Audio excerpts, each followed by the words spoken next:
in thy name. Thy will come, will be done on earth as in heaven. Give us this day daily bread, and forgive us our trespasses, as we forgive those who trespass against us. Lead us not into temptation, but deliver us from evil. For thine is the kingdom, power, and glory forever. Amen.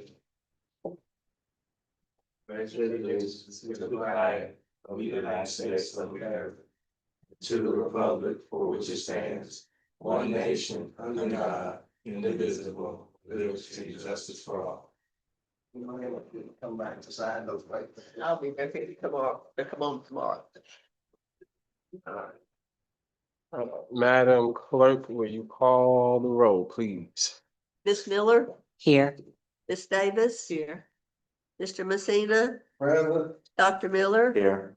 Mr. Anthony, and Mr. St. Columbia won't be with us this evening. So that's 4 present. Thank you. So we do have a quorum. And we'll go ahead and kick it off. So for our minutes, we will review our previous meetings minutes on December 4th. We did not have a chance to get those meetings prepared for you all for this meeting, but they will be attached to the meetings from here on December 4th. And we will also from there, not also, but we're from there jump into our old business, which is a brief financial update. And I'll give Mr. Turner a chance to explain the handouts that he's just provided for everybody. Well, I've handed out the monthly reports, the treasurer's report for the city and the financial report for the water department. So briefly for the city operations, we're continuing to cut spending.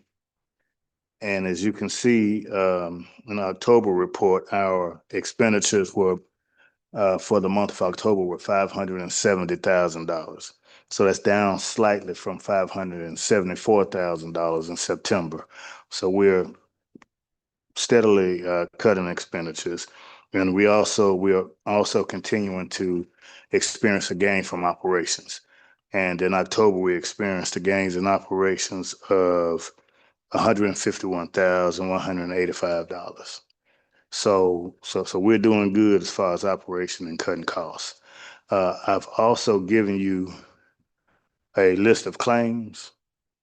I gave you one on October 3rd. And so on October 3rd, the claims for the general fund were approximately $3.6 million. So now they're down about 3.2 in the general fund. And so we've paid from October 3rd to November 18th, about $408,000 in claims. Primarily, most of that is the IRS and LAFI payment plan. And also, we're making some progress in the landfill fund as well. In the landfill, it was on October 3rd, it was about $259,000. And November 18th today, it was approximately $193,000. And so we've paid that down about $67,000. So all in all, from October, and we paid down about $5,000 in the street fund. So all in all, from the general fund, street fund, landfill fund, we've paid down approximately $481,000 in claims. So we're down to what right now? The amount? In all three funds, about close to 4 million, 3.9 million. Down from 4.4. From 4.4 to 3.9? Yeah, in the general fund, it's down to 3.2, down from 3.6. Okay. Well, just keep it up there, Mayor, and we'll keep you. I want to give a shout out to Treasurer Turner for putting this together. I think that anytime we're able to have all of our claims centrally located and in one space, we can make a better plan. We are going to be talking about getting a budget ready to be proposed for the new year for next year. And so that budget will also try to reflect an aggressive approach to pay down as much of this as we can. So we're going in the right direction and we're going to keep that. And I definitely want to give credit to Mr. Turner for making sure that he's able to kind of keep us on track with that too. Well, what we want to do is let the governor see that we're going down. And we are. Make her happy. We are. Make her happy. Yeah. Any discussion, comments, questions about the claims, financial report? Don't want to rush anybody to look through it.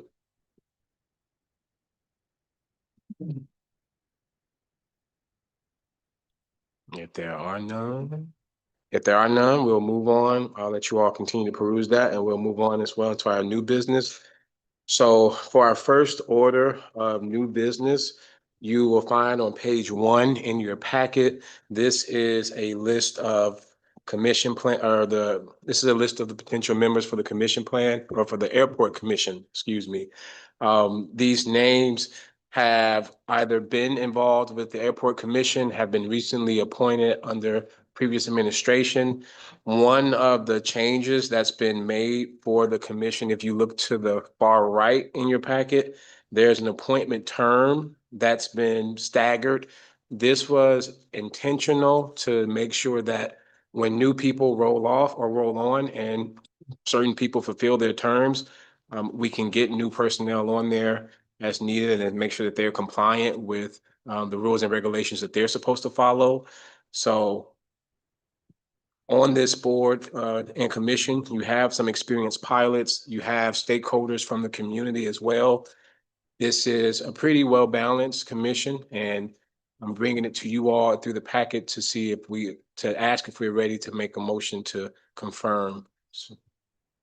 I think, excuse me, Mayor Whitfield, that you weren't aware of the Miss Lee's opinion last year.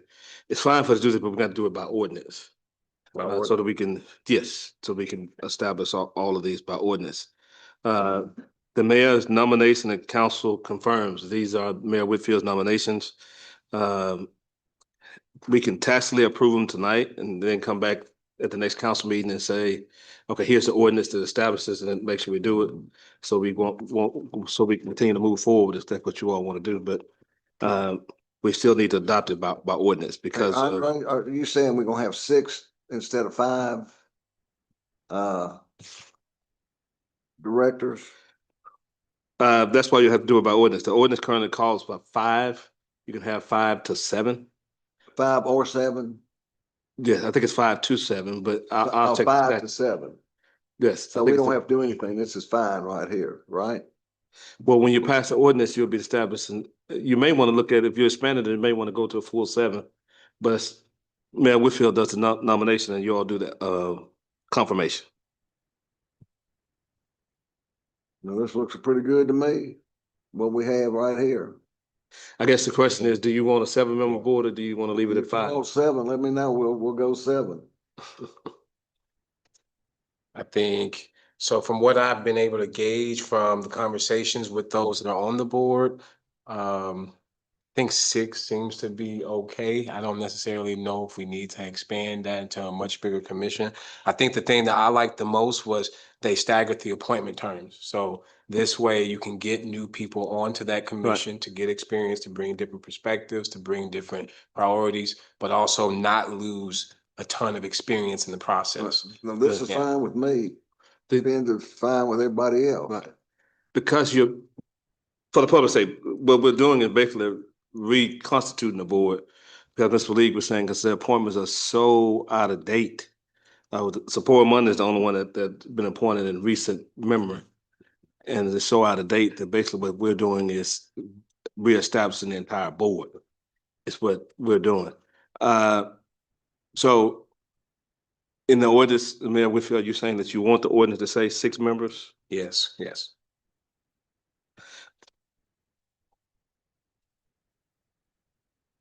And is there any discussion, any further discussion, questions, comments about the airport commission? How did you come up with the years? How did y'all do the years?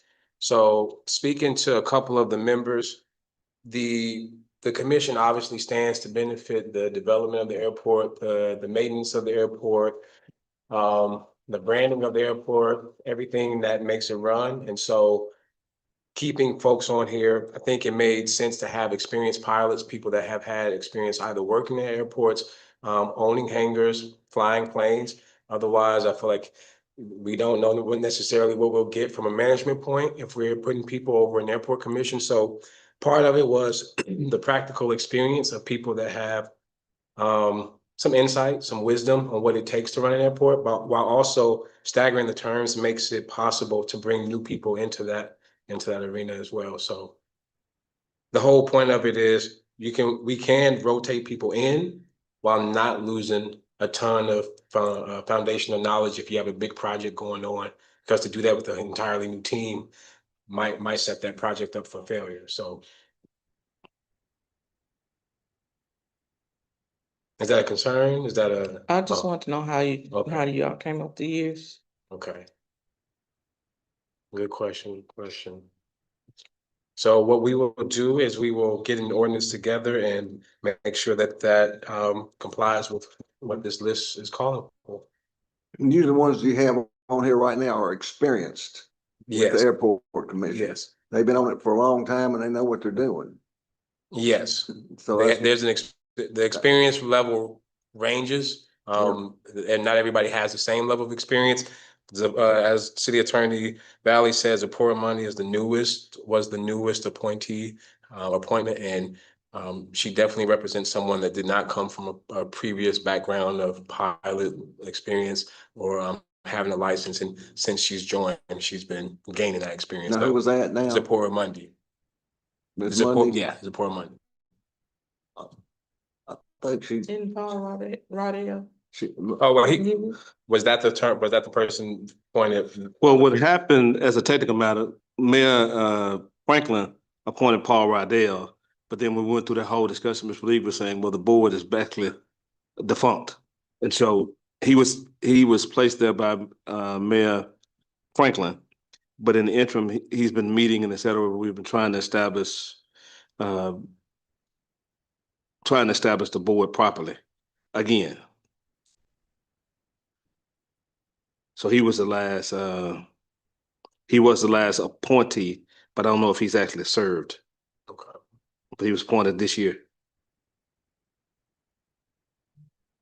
Thank you for that clarification.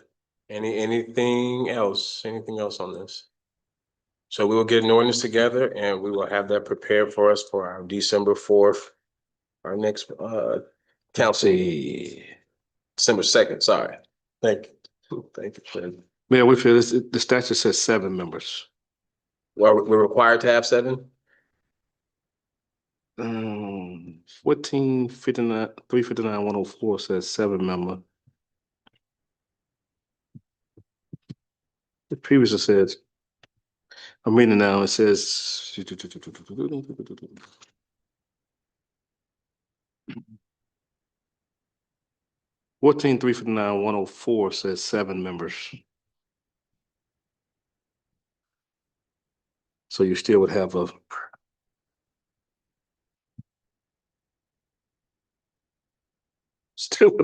other. You would have one vacancy. That's all it is.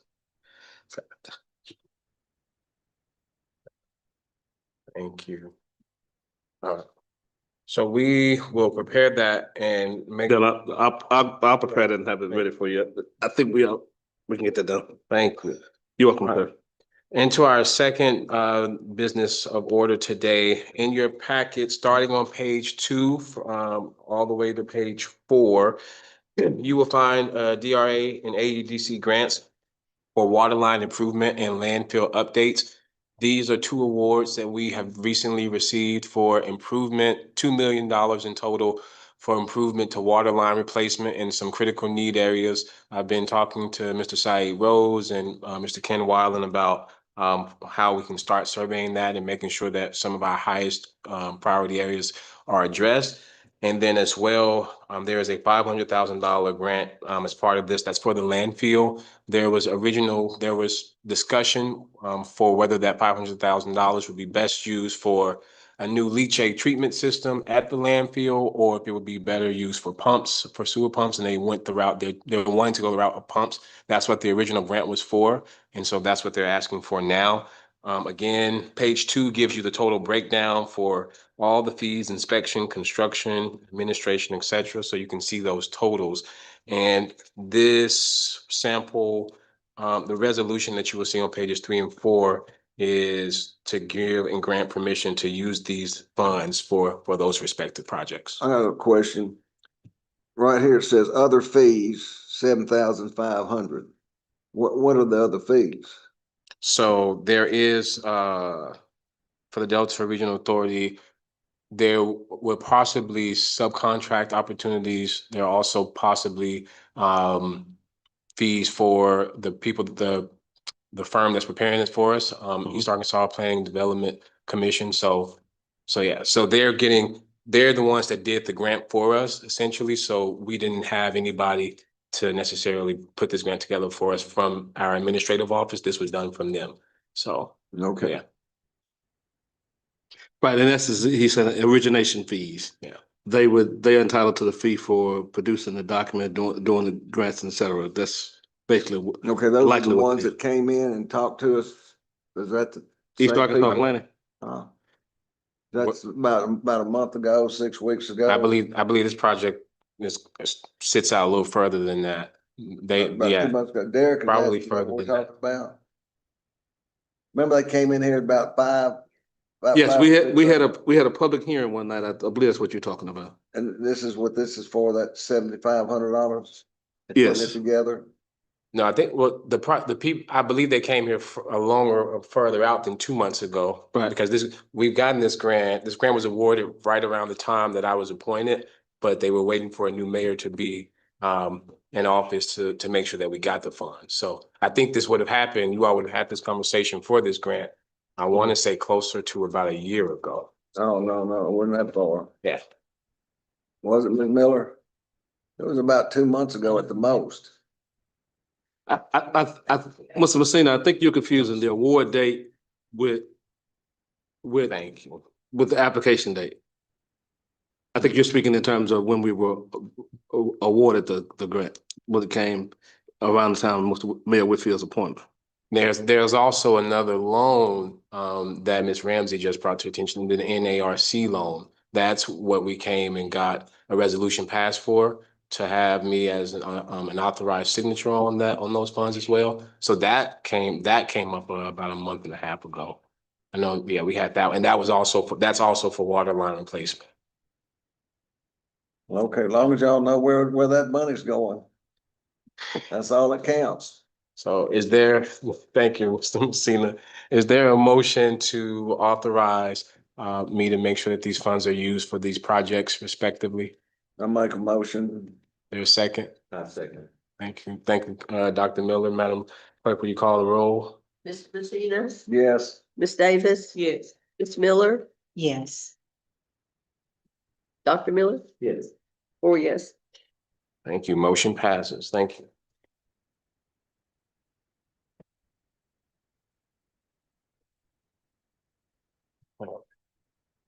So on to our next order of business, bullet point number 3. This is about committee. This is not necessarily something that's in the packet, but this is more for floor discussion. Committee implementation. The chief of staff, the newly selected chief of staff, Kevin Martin Arnold, and I we're putting together some ideas for how to get the city to move forward in terms of some of the growth and potential that we stand to get from focusing on some of these committees, and I'll just name them so that the public can also hear them as well. We believe that by addressing committees for council members to lead, this will help with the progress of city development and growth. These are potentially community events, public safety, beautification, youth council, outdoor recreation, and economic development. Essentially, each of these committees represents something or an area in the city that A, needs attention, and B, would allow us to grow in terms of attracting different industry, also making the quality of life here better.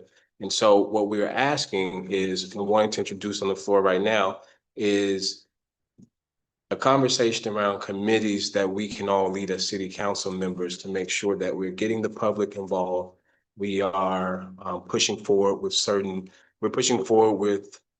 priorities to make sure that the city is running at its optimum level. And I'll just explain just anecdotally, beautification.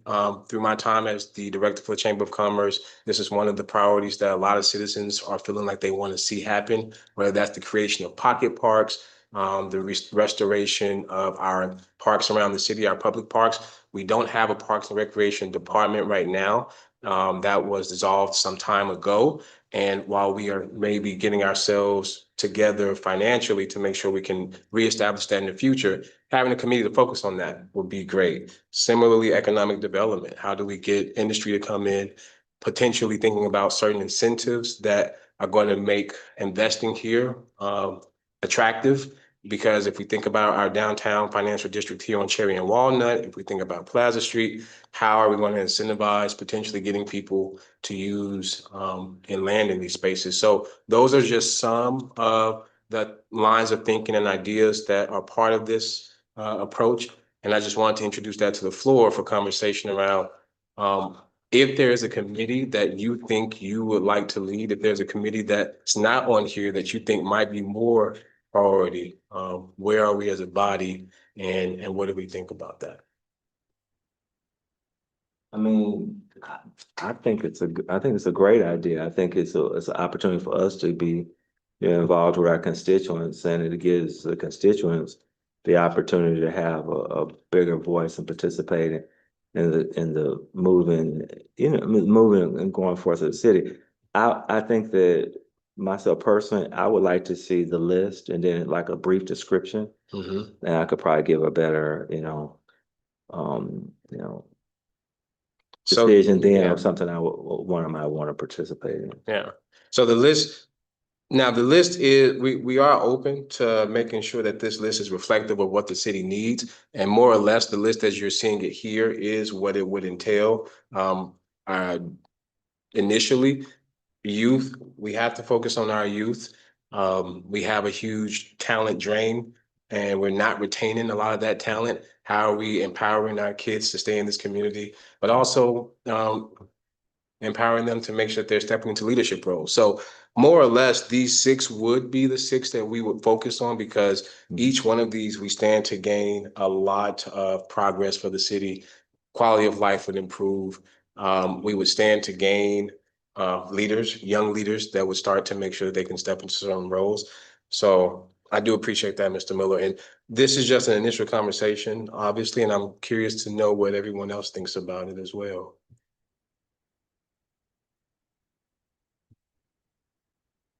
Sounds good. Okay. Are these committees that we think we can lead? Are these committees that we feel comfortable leading?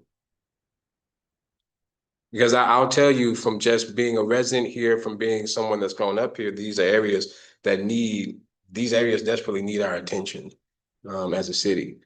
And so again, eventually, I think as we continue to tackle down some of our claims, some of our departments, we can start to reestablish. But in the meantime, how do we make sure we're filling in and standing in the gap for those areas that need to be improved and addressed? Mayor, what do you think about when Don and Joe are here?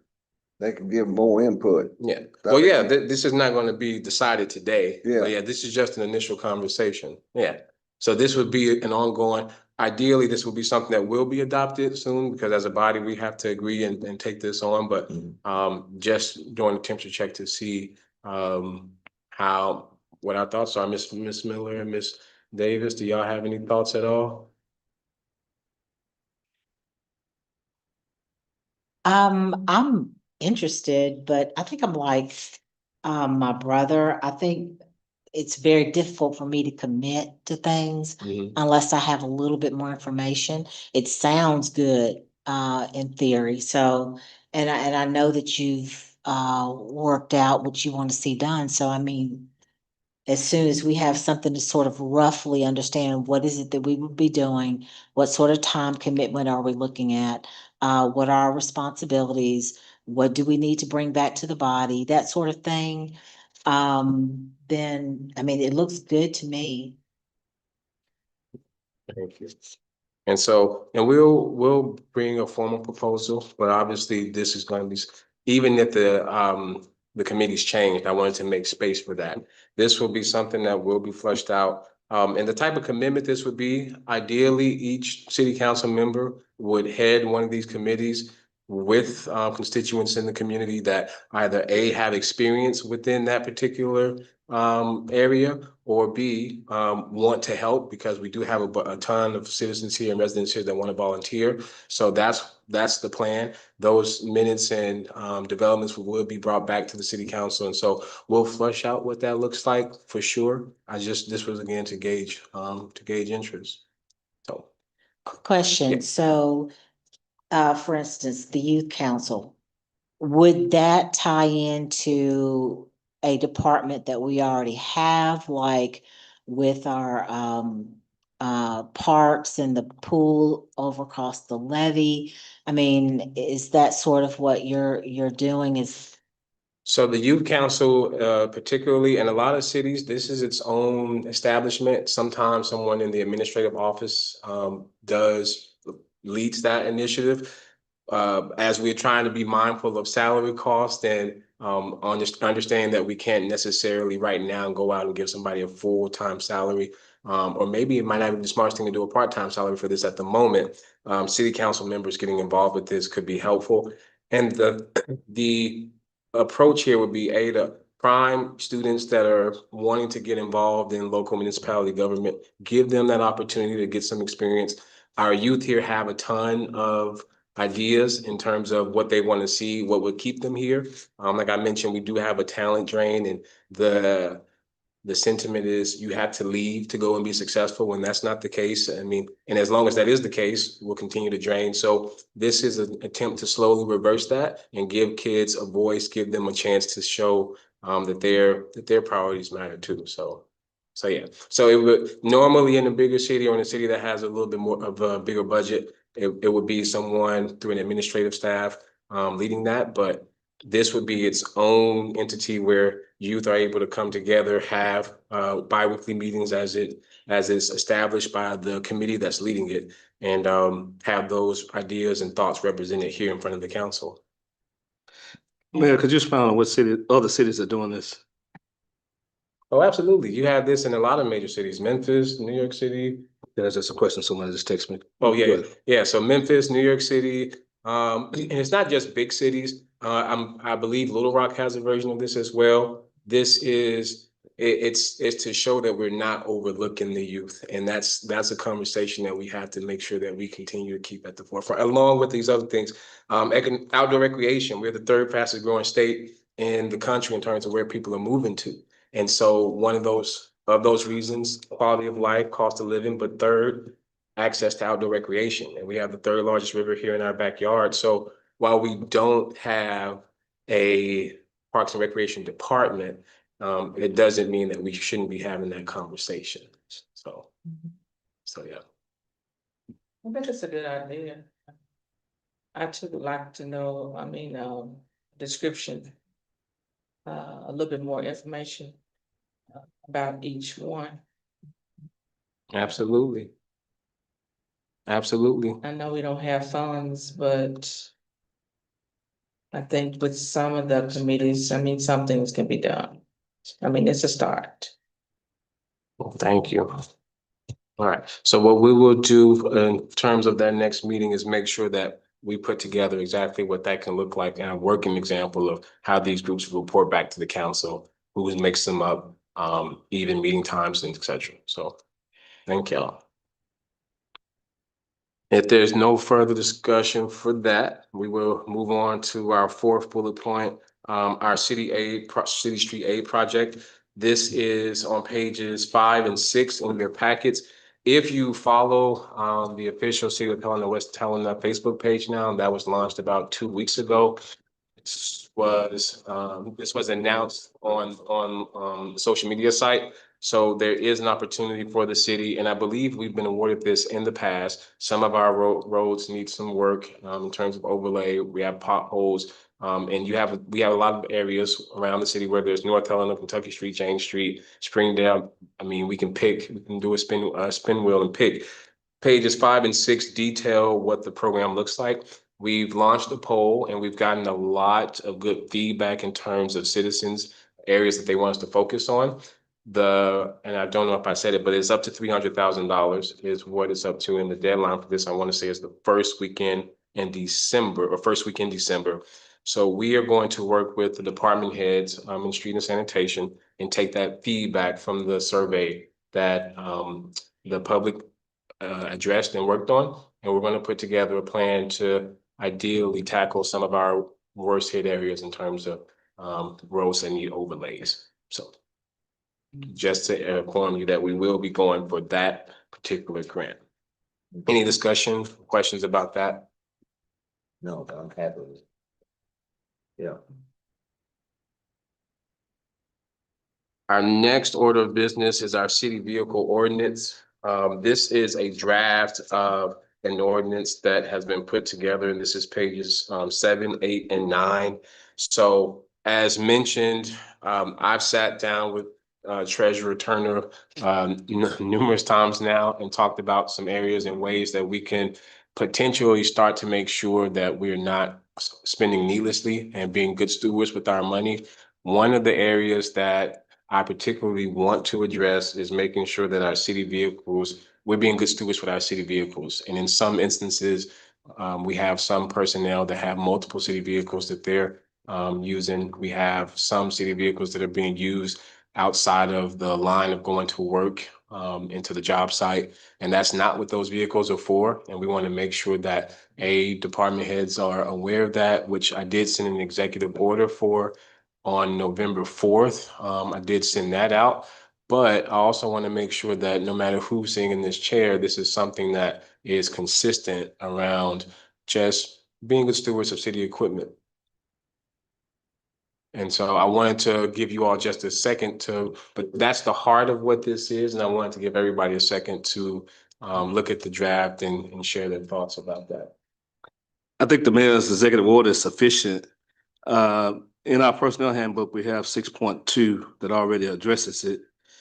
It reads, on occasion, the city may permit certain employees to use vehicles to conduct business. A valid current driver's license must be in possession of the operator and maintained at all times. When using city vehicle, employees shall exhibit due care at all times and shall comply with all federal, state, and local law permitting the operation of the vehicle. The use of city vehicles is restricted to city business purposes only. Use of vehicle by department heads shall be directed by the mayor and consistent with the state and federal law for taking consideration relevant insurance policies and coverage issues and details.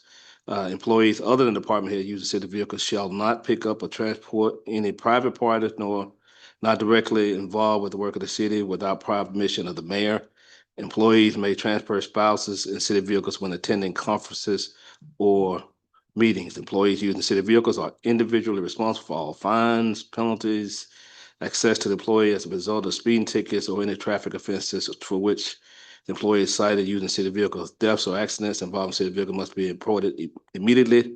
And the policy of the department head and the mayor, the improper, careless, negligent, destructive, reckless, or unsafe use of city equipment or vehicles may result in disparate actions. When I met with the mayor about it, I told him that I think that all you need is a directive, and anybody that follows your directive, you can take whatever action you want to against them. And I think this directive is solid. And I agree that a directive works because I did send it out. But I think what precedent would show is that this is not something that every mayor has enforced. And I think in part because of maybe preferences to how we see that. So the executive order did go out, as I mentioned, on November 4th, but I do believe this is worthy of an ordinance because there are just systems and procedures, as I mentioned, probably 2 meetings ago.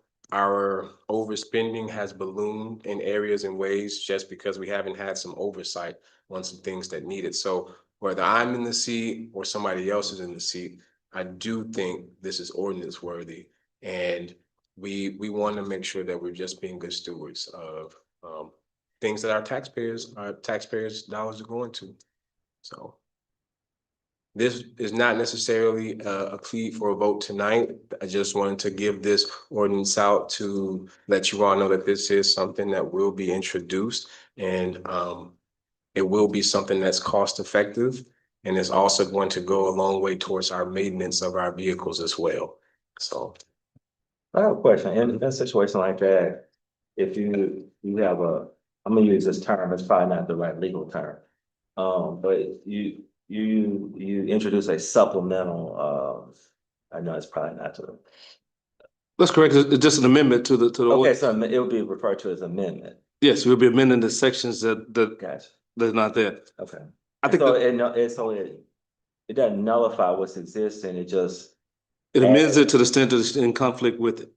The Yeah. areas that's in conflict with it would be superseded by this. But this There's a doesn't. clause or something that says that, John. Isn't there like a clause? Sir? Isn't there a clause that you put in there that says that? Like. Yes, it's not in this one, but yes, that's one that says in an ordinance or part of any ordinance that are in conflict here with are hereby repealed.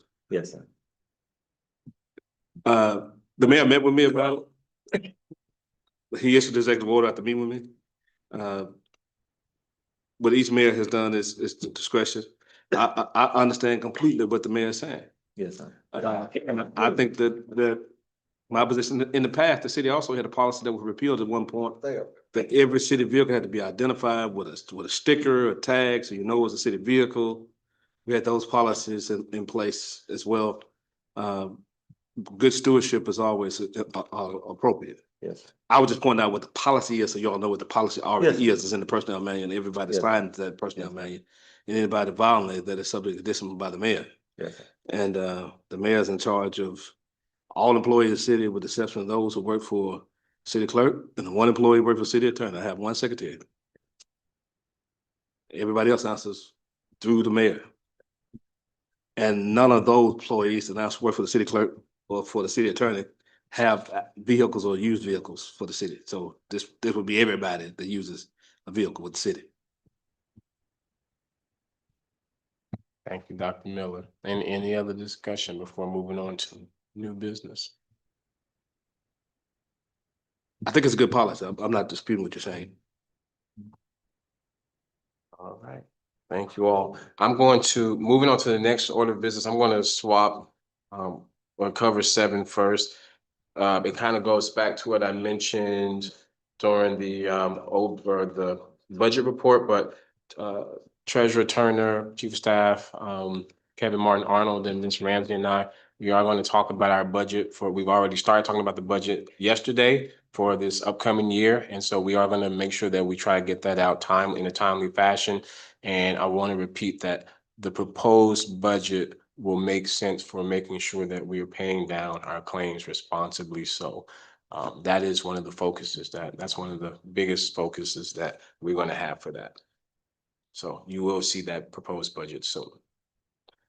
And our final order of business is this Thursday on your page 10 of your packet. This is a printout, and you can share this. I encourage you to take a picture of it and send it to folks that maybe have not heard of it. But this Thursday at 5:30, we're going to be doing the first of a series of town hall meetings. I do believe that after spending 6 weeks in this office, there is a lot of healing that this city wants to do and needs to do. And I believe that one of the first steps that we should take is making sure that as a city, we listen. So at PC, the details are on this one, but this first one will be at PC at 5:30. We will have 2 town hall meetings in Helena, 2 in West Helena, and 2 centrally located. About 40% of our residents here in the city, we know, don't have access to vehicles. So we want to be sensitive to the fact that it might be harder for some people to get to certain town hall meetings than others. But the entire point of this is to make sure that as a city, we can speak to our constituents, we can speak to the people that put us in our positions, and we want to make sure that we listen to their priorities. The department heads have already been contacted and told that they will be there. So the public will have a chance to engage where the city is, where we're going. But a chunk of that time will be listening to hear what areas we may need to improve on, what areas we can potentially do better, which areas we've overlooked. So I encourage you all to be there and share that with somebody. Again, this will be the first out of 6, so there will be 5 other ones to make sure that we get as much of the city as possible. Mr. Mayor, Yes, sir. by being in town and going to different places, Walmart and other places, the questions they're gonna come up with, when are we gonna lower the water bill? You gotta come. It's coming up, man, I'm telling you. So we've had, the chief of staff and I have been having meetings with department heads, and we're prepared for that question. There are areas that I do think we can improve on as a city and throughout our different departments, and we have been meeting with department heads throughout this week to talk to them about how some of those questions will come up, and we want to make sure that we have answers, and not answers that will say we'll get you an answer, but answers that help make point a clear picture or paint a clear picture. So we're not necessarily, I do anticipate that there's going to be some strong feelings. I anticipate there will be some strong feelings at the town hall, but I don't think that should discourage us from, not saying that you're saying it should discourage us, but I do think that those questions are worth fielding and answering. Absolutely. So we're prepared for that question. Prepared when it Yeah. comes. Oh, absolutely. We all took on these roles, so I think being prepared is the least we can do. So yeah. Good. Because it's a town hall meeting, you need to post whatever agenda, if there is one, online. It's my understanding we have a Facebook page now. The city has a Correct. Facebook page. For sure. Just want to remind all of you all about Facebook pages, the United States Supreme Court decision, and whether you accept friend requests or not, and whether, if you're accepting friend requests, we cannot block citizens. If you're having comments on the page, we can't delete comments. They have to be able to say freely what you want. I think if it's set up, it needs to be set up in a way where there's no comments, because if a person starts whatever they want to say, it's going to be there. The webpage, we also had to post for every city council meeting and every meeting what is the agenda is. Also, because it's a meeting of the city officials, this has to be recorded, so you have to make sure that you have video recordings or audio recordings as we have done so, and make those available to the public. Just want to make sure we comply with FYI. As I told you on the email, I have court out of town. I'm gonna try to make it back, but I'll be out of town Thursday afternoon. I'm gonna try to make it back to make it to the meeting, but at this point, I don't know if I'll be able to make it. If I do so, I'll probably be very late. But I just wanted to make sure I responded to the email and told you all that when the mayor sent the notice. Any other discussion, questions, comments? All right. Motion to adjourn if we are all set. So. Meeting adjourned. So, there you go.